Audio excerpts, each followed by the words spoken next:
All right, everybody, as we have people entering into the room, we're going to go ahead and just kind of open up a conversation.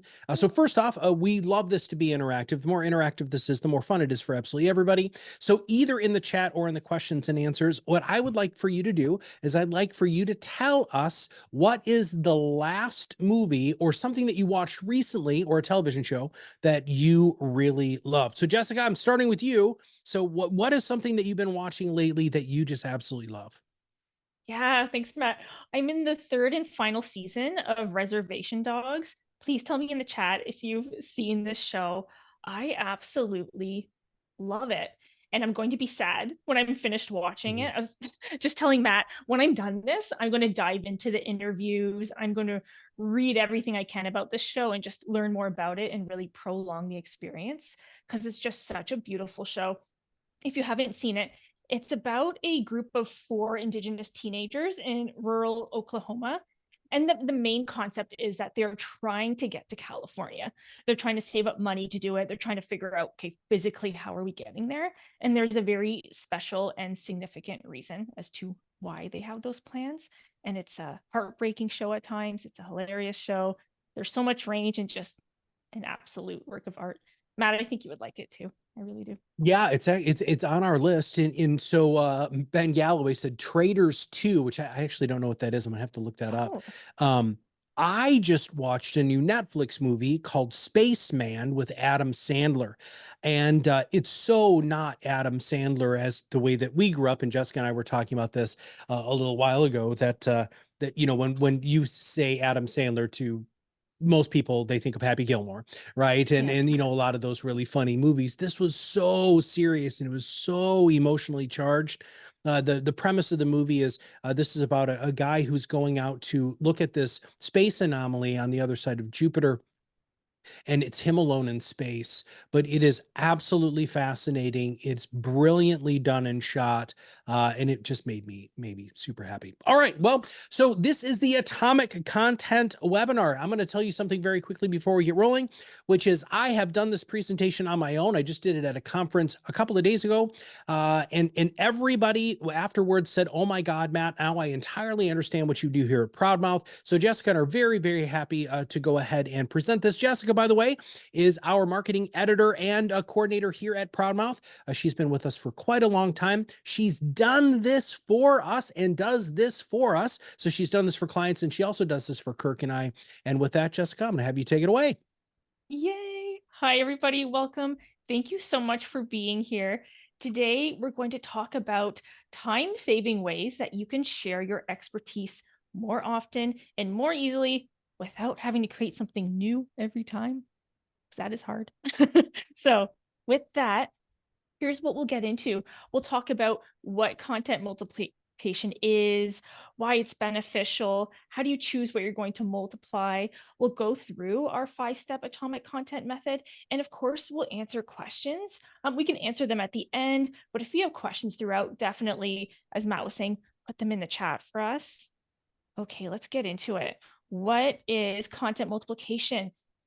This is when you take a long form piece of content, think of a webinar, a blog, a podcast, a video, and turn it into a bunch of small pieces of content, also known as atomic content.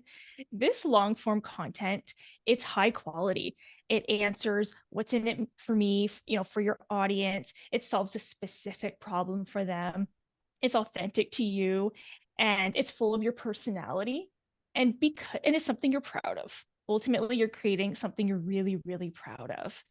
And to create this high quality content, it takes some serious effort, eh, Matt? Because if you're on the marketing team, you're doing your research, you're interviewing the subject matter experts, you're choosing your medium, you're creating the actual content. If you're the advisor creating it, you're doing all that and you're pouring everything you know out into that content.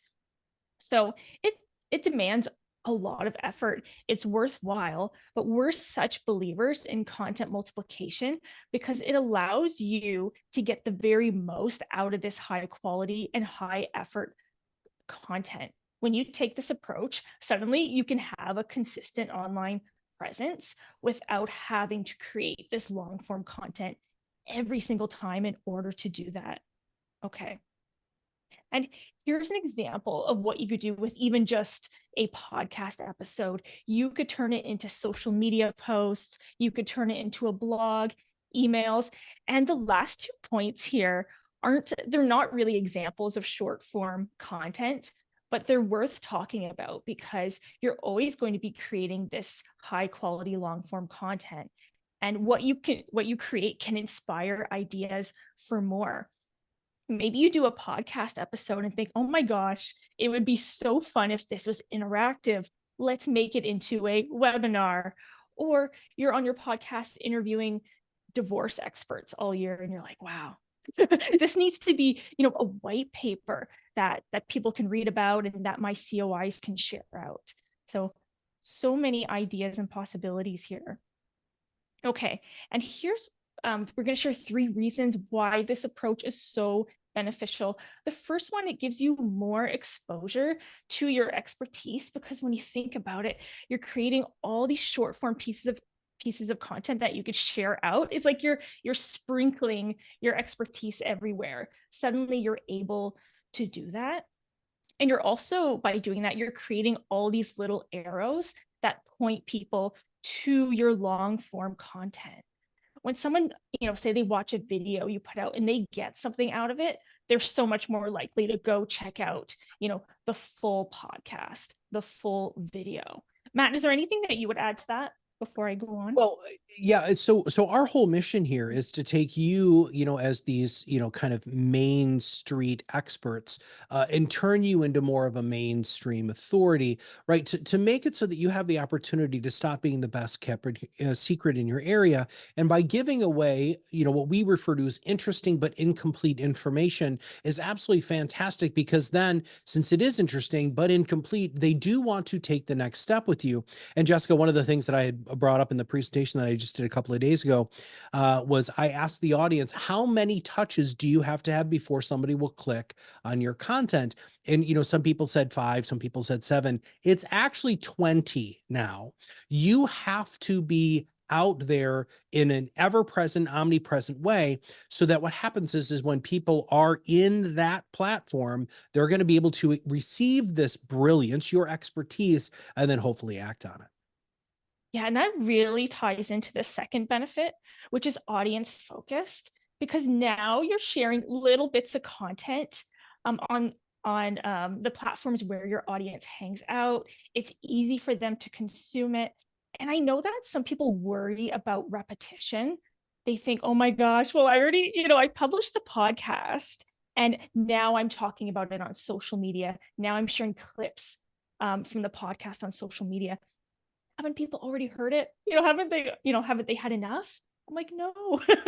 you know, Maybe it's possible they haven't heard the podcast, but now they'll go listen because they're like, man, that was really good. If this is what it's about, I need to check out the whole thing. Another thing is, even if people have listened, they're not going to have retained everything. So let them check it out again. Give them multiple opportunities to get into your expertise.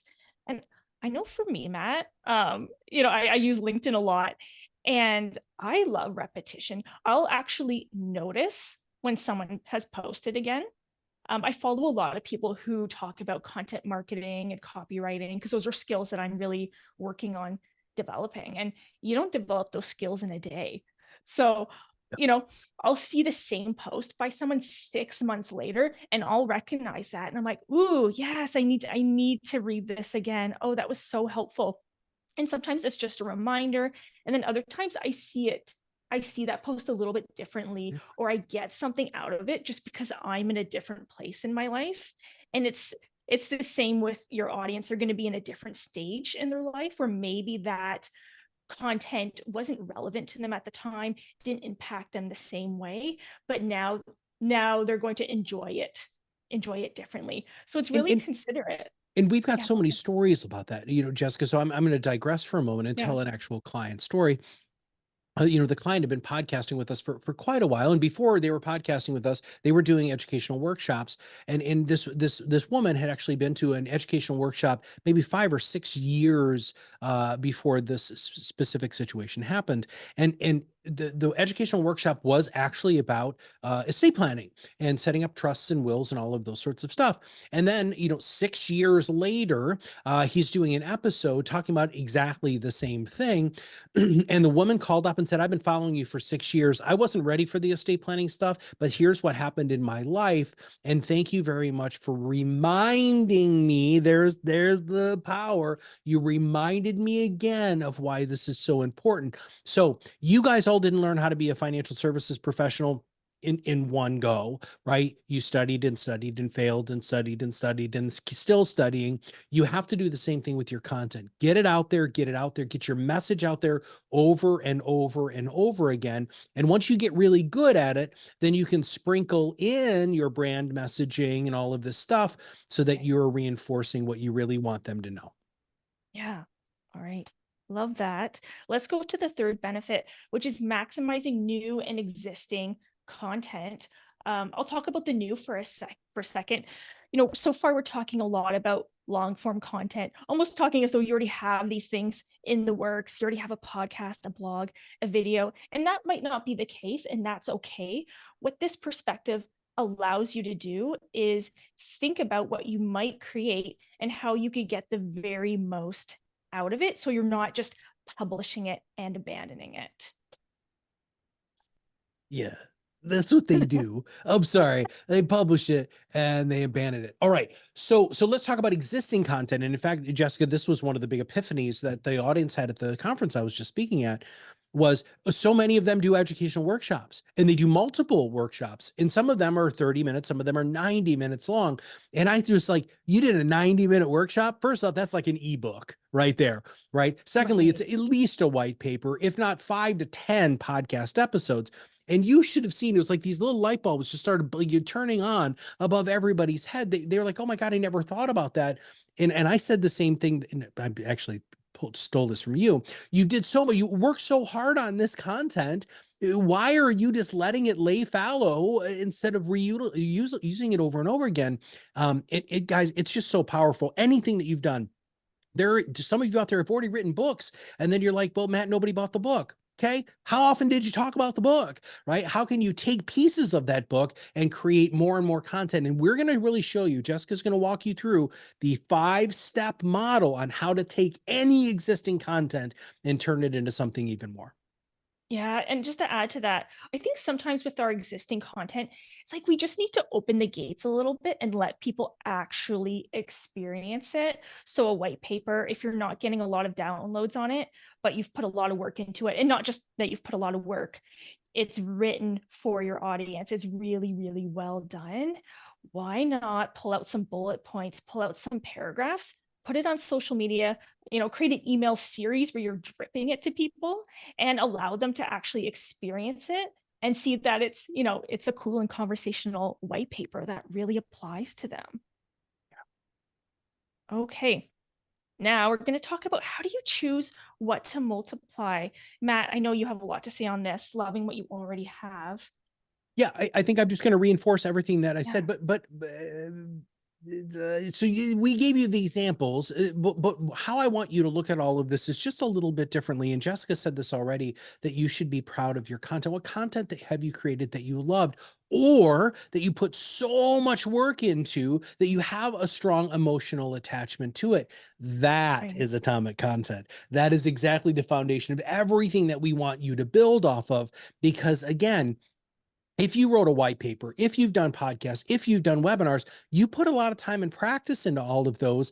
Let's go revisit that stuff and be proud of it. I am so like, we just had a conversation about my first book today. I did a lot. I mean, that was a huge deal for me. And I'm very proud of the work that I did on that book. And I remember I brought it up today on a sales call, and it was really interesting, Jessica, just how much of an emotional attachment I have in talking about that book. Right. Um, and I want that book to live on, and you should want your content to live on too. Yeah, for sure. Maybe your first step after this webinar isn't, okay, I'm going to go write a blog and then turn it into a bunch of atomic content. It might be, well, let's do a really good exercise of looking at what I already have that has just been underutilized. Okay, I'm going to talk about if you're creating something new, how do you figure out what you want to create? I say, think about what you enjoy. Think about your audience, think about your resources, because that will allow you to create something sustainable that you can do every time.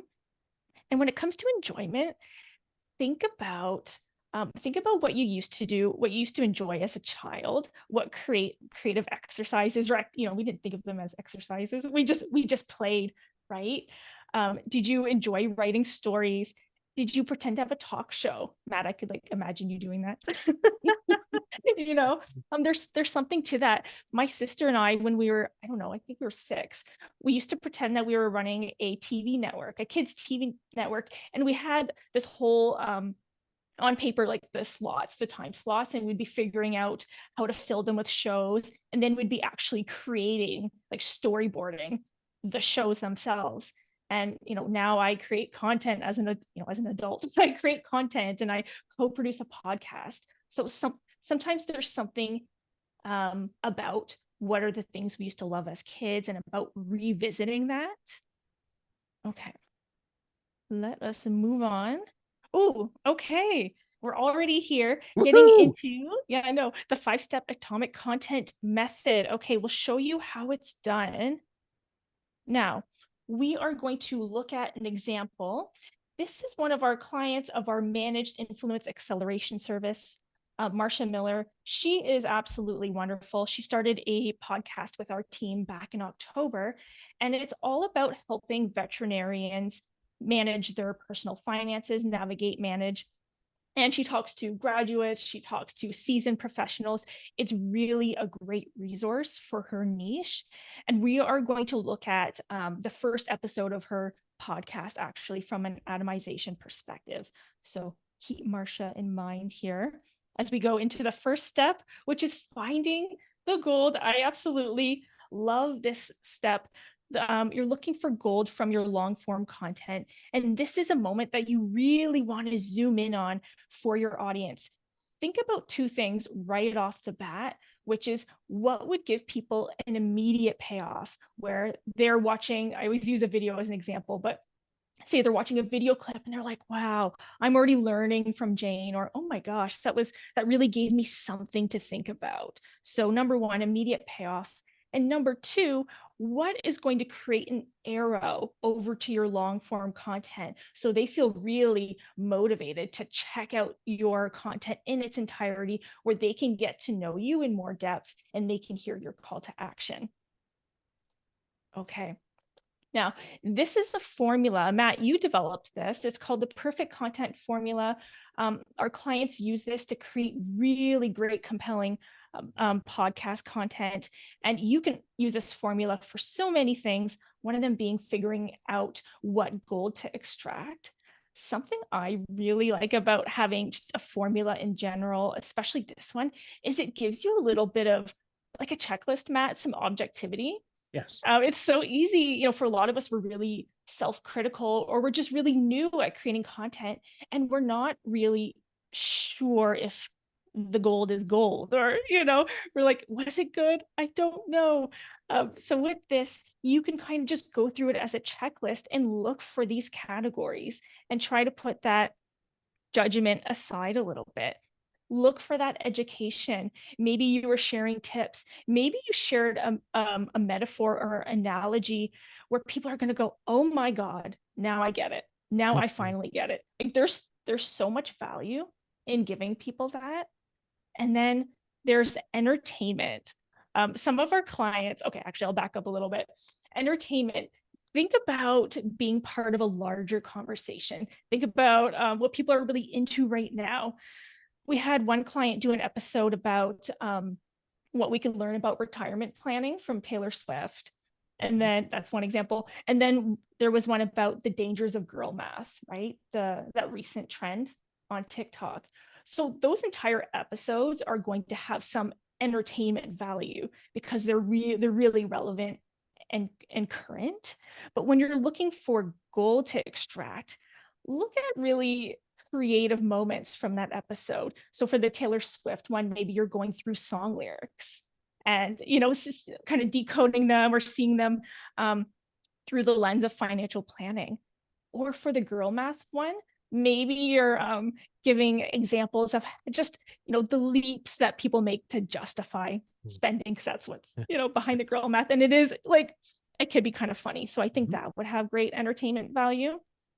And then another aspect of entertainment is, I guess, how do I put it? It's like using who you are, showing who you are. I'll give an example. Earlier today on LinkedIn, I saw one of our clients, Christine Lucan, posted. Did you see this, Matt? She posted bloopers from her Oh, photo shoot that she did recently. I guess after the photo shoot, the photographer was showing her, some of the outtakes. And Christine, she said, I have to have those. And so she did this wonderful post where she posted 4 or 5 of these photos that are, kind of funny, just your typical outtakes, like the eyes closed. And she's saying something like, when was the last time you laughed at yourself? And she just really, showing Christine as the human in her breadth. Because there's a lot of times where she shows up teaching people, and sometimes we fall into thinking that every post has to be teaching people something. No, it doesn't. you know, Let people see the many layers of who you are. And, if teaching is really a core value and you get a little bit stuck on, oh my gosh, I need to be doing that, keep in mind that people will learn from you in ways that you couldn't have anticipated. People will, look at that post and learn about, oh my gosh, it's okay to kind of like yeah. loosen up and laugh at myself and have fun. So yeah, with entertainment, think about the content that is compliant but wouldn't have normally made the cut. You know, even bloopers from your podcast could be really funny if everyone could be in on the joke. Those could be really, really great. A third point here is storytelling. Maybe you're sharing an experience where you've been through the same thing as your audience. I used to be in so much debt. Here's how I got out of it. And you're empathizing.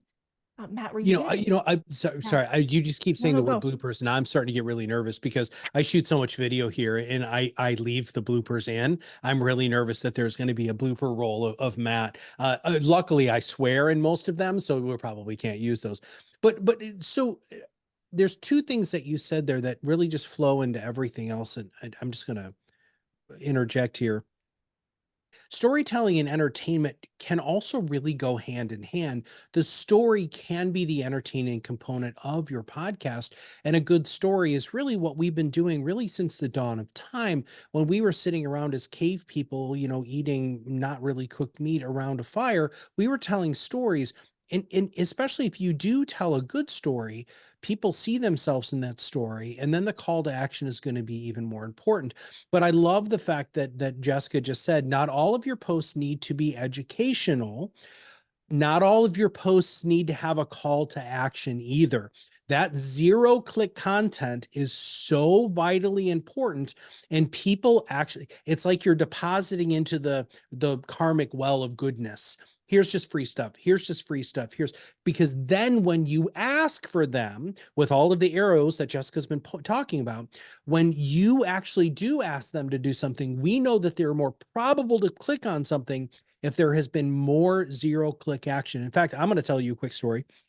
When we were in Boys Town, my wife and I worked at a place called Boys Town, and we lived with either 4 at-risk teenage young boys or 8 older kids. One of the things that we had to do is we had to maintain it was called the 4-to-1 ratio, which means that for every time that we need to do a corrective behavioral interaction, which means they did something that wasn't in line with the expectations we set, we had to do 4 positive things before we ever did the 1 negative. And if Mm. kids really were struggling, it was 10-to-1. So think about that in your atomic content. What can you do to be able to make it so that people will want your stuff so that you're not just forcing, call me, buy my product down their throat, because people really don't like that.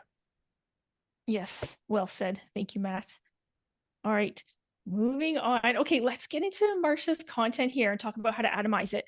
This is episode 1. Now, episode 1 for our clients, it's always about who they are as the individual. Why did they get into financial advising? Who do they serve? Why do they love serving them? And this is a screenshot of her episode page. If we were actually just on this page online, we would scroll down and see the little the little play button, just to give you some context. So this is the episode we're looking at. And then this is actually a transcript from the episode. This is everything that Marcia and her co-host Bill Tucker, well, this isn't everything, but this is, a snapshot of their conversation. And we've highlighted a part here of some gold. I mean, this whole page is gold. Let's be real about that. But you'll see why we zoomed in on this one part. Marcia is talking about being a woman in the business. She's back when it wasn't cool, and how she told herself to keep going, don't quit. And then she talks about a Babe Ruth quote about how it's really hard to beat someone who won't give up. And then she talks about how she extends this same philosophy to her clients. So there's so much going on here, and that she's giving you insight into her journey as a woman in finances. And then she's going into here's why I believe what I believe. Here's what it's like. Actually, here's what it's like to be a client with me. So really rich moment in this podcast. And let's see what we did with that gold. First, we're just going to talk about planned and spontaneous gold, because here's what I recommend. When it comes to extracting gold from your long form content, please do not be completely reactive. Don't show up to it after and be like, okay, so what's here? What can I use? Because that just puts way too much pressure on yourself, and you'll always benefit from a little bit of planning. So think about, Jessica, I'm going to yeah, interrupt you there because you're yeah, not going yeah. to say this about yourself. I'm going to say this. I'm going to embarrass you a little bit. But listen, this is actually so. Jessica is one of the producers on the Top Advisor Marketing podcast. We have planned content. We have planned content. And because she helps us build this planned content, one, we're saying the things that we know that we need to say in order to reinforce the overall message of the episode. But it also allows us, Kirk and I specifically, to have the space to be spontaneous and actually have side conversations because we know that the core message is taken care of.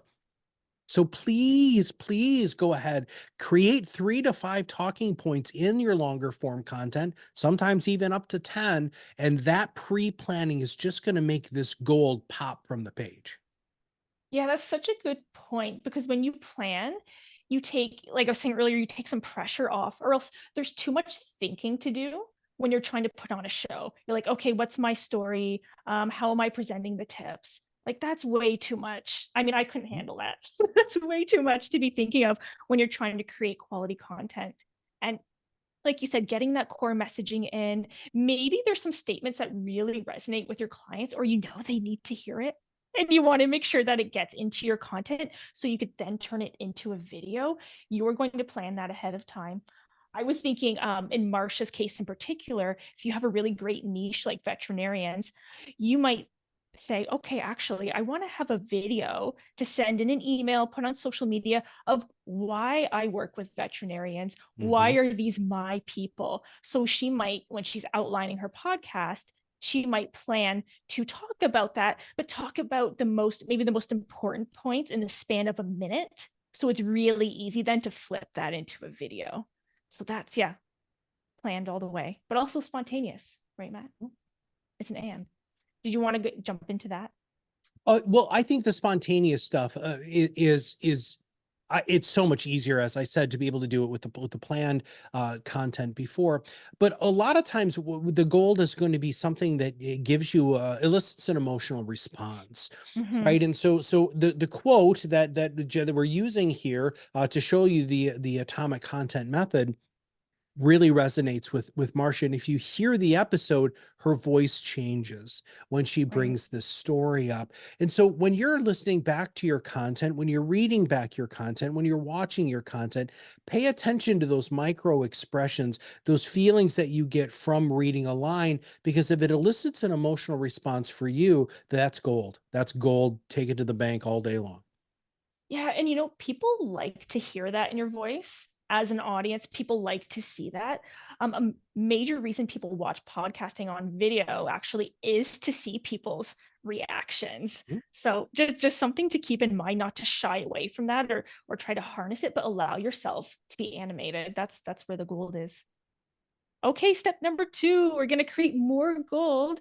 And I would love to know, okay, looking at what we've pointed out here, what would you do with this? Just the first thing that comes to mind where, we're all friends here, just talking out our ideas. Would you turn it into a social media post? Do you see a video? Do you see an email coming out of this? Just put your idea in the chat. We'd love to hear it. And we do have a couple of ideas of our own. I could see that quote going on to a really beautiful graphic on social media, really give it its moment in the spotlight to catch people's attention and hold their attention.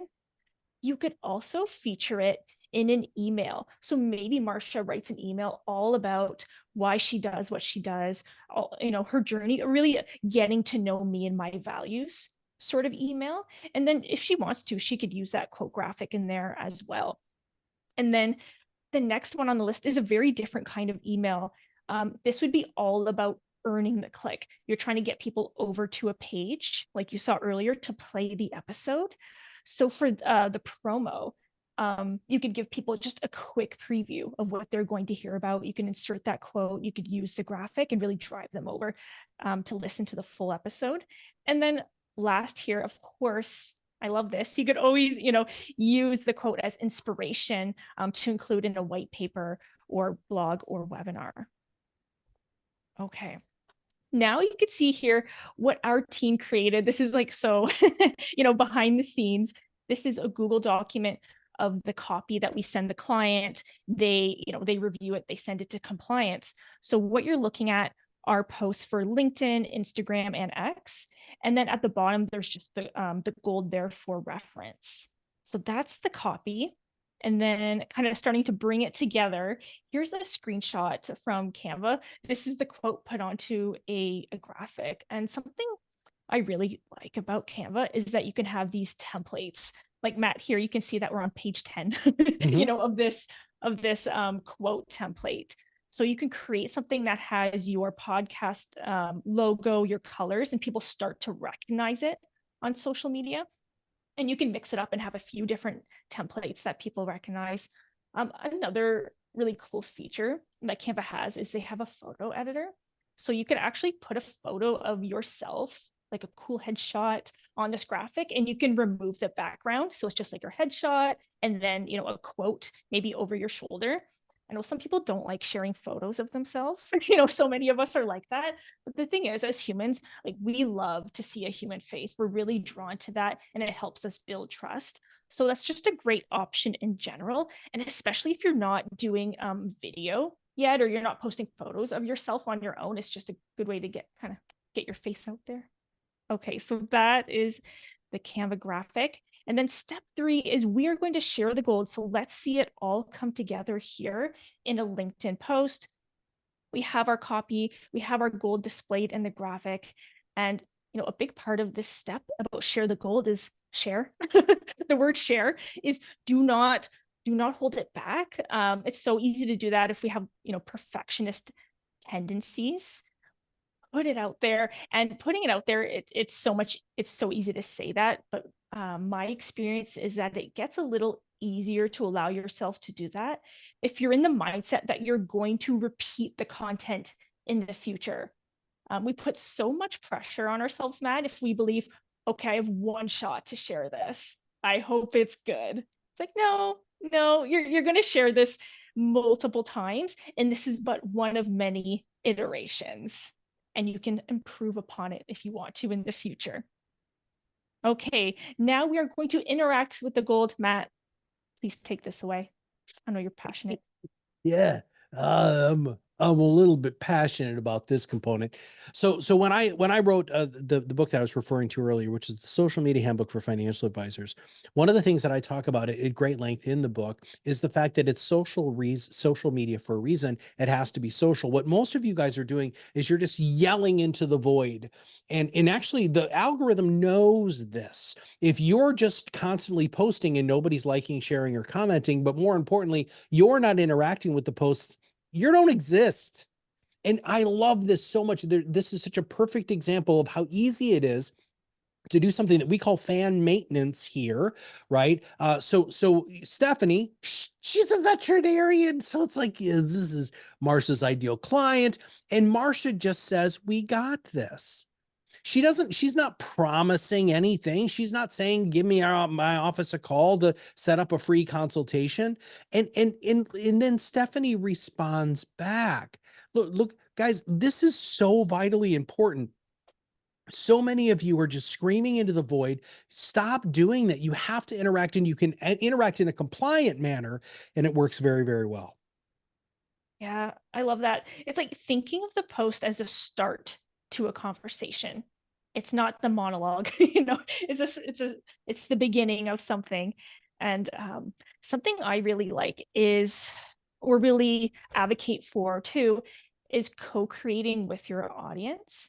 So in this post, Marcia could still drive people to her podcast with a Yep. call to action, and then she could put PS and ask people a related question.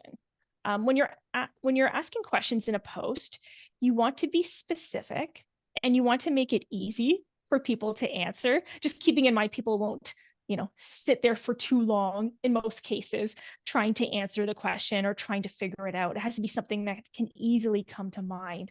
So for this, Marcia could ask, what's a mantra you told you had at the start of your career when you wanted to give up?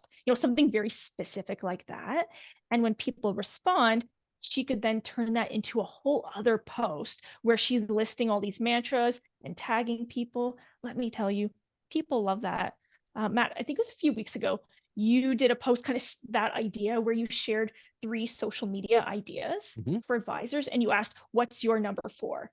Sometimes that's an easy question for people. Add to the list, what's Mhm. number blank? And then people in the comments were number 4, writing things down. And then you turn that into a whole other post where you're, giving people a little bit of spotlight and creating community. And I just think it's fun. It's fun to co-create. Yeah. Okay. Oh, step number 5 is repeating. Okay. So think about when you're thinking about reposting, republishing something, think about a few things. Think about what's happening in the world. So is there a national day going on? In Marcia's case, World Veterinary Day is the perfect day to reintroduce herself and why she loves serving veterinarians. She could turn that day into a whole month and play her greatest hits. And I'm not trying to say you can't create something new. You might want to have this amazing guest on for World Veterinary Day and celebrate that way.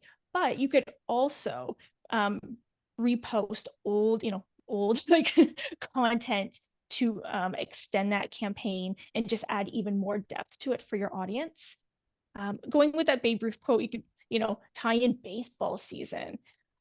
You can think about creating curated content. So if you're going to do an episode about your top 10 episodes, top moments, believe me from experience, it really helps to have a collection of quotes that you can draw on and speak to in that episode. Repeating this content, Marcia could also think about if she's had a surge in followers, subscribers, what a great time to introduce yourself again. Mhm. Or if you want prospects to get to know you a little bit more, get to know you, get to know your process before meeting with you, she could send them that episode. So just some ideas there. Okay. Now, this is the tech stack we use to atomize content. A lot of people ask us about the tools we use. That's why I wanted to include this. So if you are planning out your content, you're creating an outline, you might like MindMeister. That's for mind mapping. If you kind of want to get out of a linear structure, try that out. For recording a podcast, you could do Zoom. You might try Riverside as well. For editing, Descript. For syndicating and getting your podcast onto different podcast players, we use Blueberry. For video editing, we use Headliner, and this allows you to take a long form video and turn it into all these short video clips with captions and different effects. And then the next one here is Sendable, and you can use that for scheduling your posts, but you can use it for so many things like checking your analytics, for example. That's another really great way to figure out, okay, what do I want to repeat for my audience? Go back and see what had high engagement and think about, reposting that and then creating more content like it. And then the last item on the list here is Canva, which you saw earlier. We use that for creating the graphics. Okay, we have a bonus idea, but I think we'll save that to the end. Yeah. Yeah, we will save the bonus idea till the end. And you really do want to wait for it.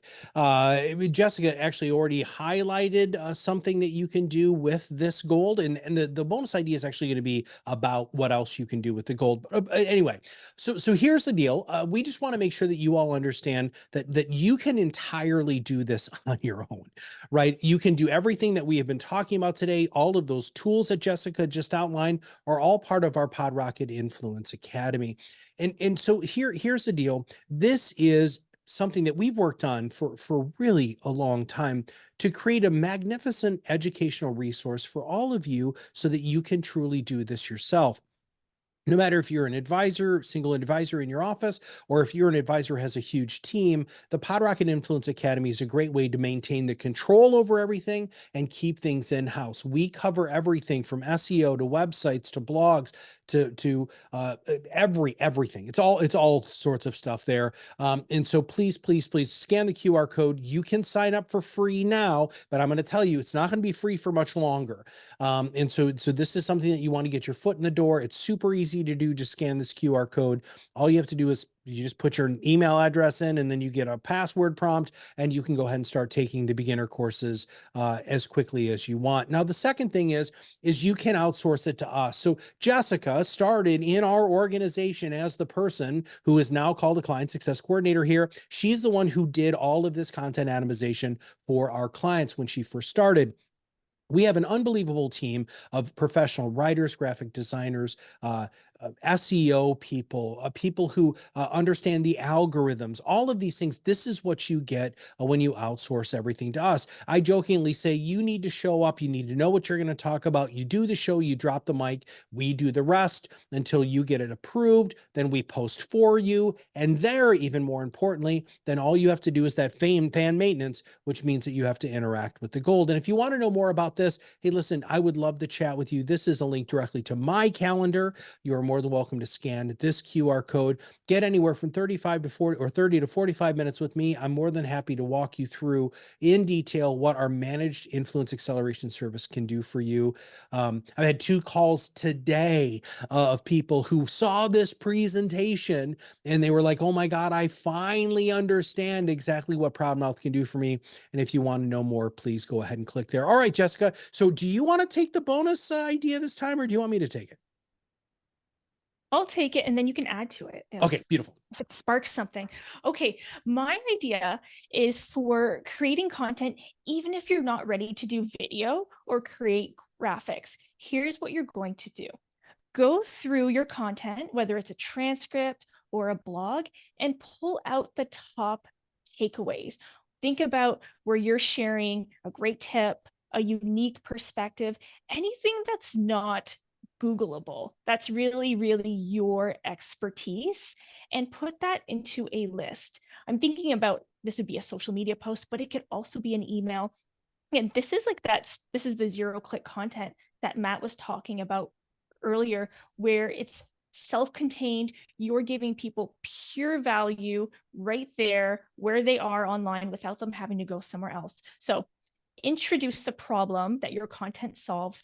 Say, here are the top takeaways, here are the top gems, put your list there, and then close it out by asking a question, ask them to add to the list. I find that this is an easy way to create that zero-click content without getting into, media production. So that's my tip. Yeah, and I'm just going to go ahead and add, and I'm actually going to use Marcia's content very quickly for the bonus idea, is being able to go ahead and take this Babe Ruth thing and really lean into the Babe Ruth component, where you can use, opening day of baseball, Babe Ruth's birthday, maybe something momentous happens in baseball. Maybe you just watched a movie that, had baseball in it. You just there's content begets content. And I was just meeting with somebody after we had I did this presentation at this conference, and I had an advisor who came up to me and said, you know, Matt, you planted this seed a year ago at this conference. He said, I have over 1,200 podcast and content topics. And it's just Oh my that gosh. once you turn this on, it is so easy to be able to see, oh, I was in a client meeting, and this is my last one, and then we'll wrap today's up. If you guys have any questions, you can put it in the chat. But here's the long and the short of it. You're in a client meeting, which all of you do on a regular basis. The client says something, and you realize that you have answered that question the exact same way 100 million times. That's content, right? That's a perfect social media post. And you can even say, I was in a meeting with Jessica today and she asked this magnificent question. And I realized there's only one person who's hearing this answer, but everybody who I know needs to hear this answer. Here is the answer to one of the most frequently asked questions I get. That's unbelievable content. It can be a video, it can be a whole podcast, it can be a white paper, hell, it could be a book, right? Or it could be just one little itty bitty social media post. But you have to start thinking about things a little bit differently. And when you do, everything will change. All right. Well, if we don't have any questions, Jessica, I don't think that we do. Listen, if you have not followed Jessica on social media, please make sure that you do. If you have not followed me on social media, please make sure that you do, because we are posting stuff on a regular basis to help you accelerate your influence. More importantly, stop being the best kept secret. And even more importantly, stop talking to skeptics and actually start talking to people who know, like, and trust you. And we refer to those as fans. So for Jessica and all of us here at ProudMouth, this is Matt Halloran, and I'll see you on another webinar really soon. Bye, everybody.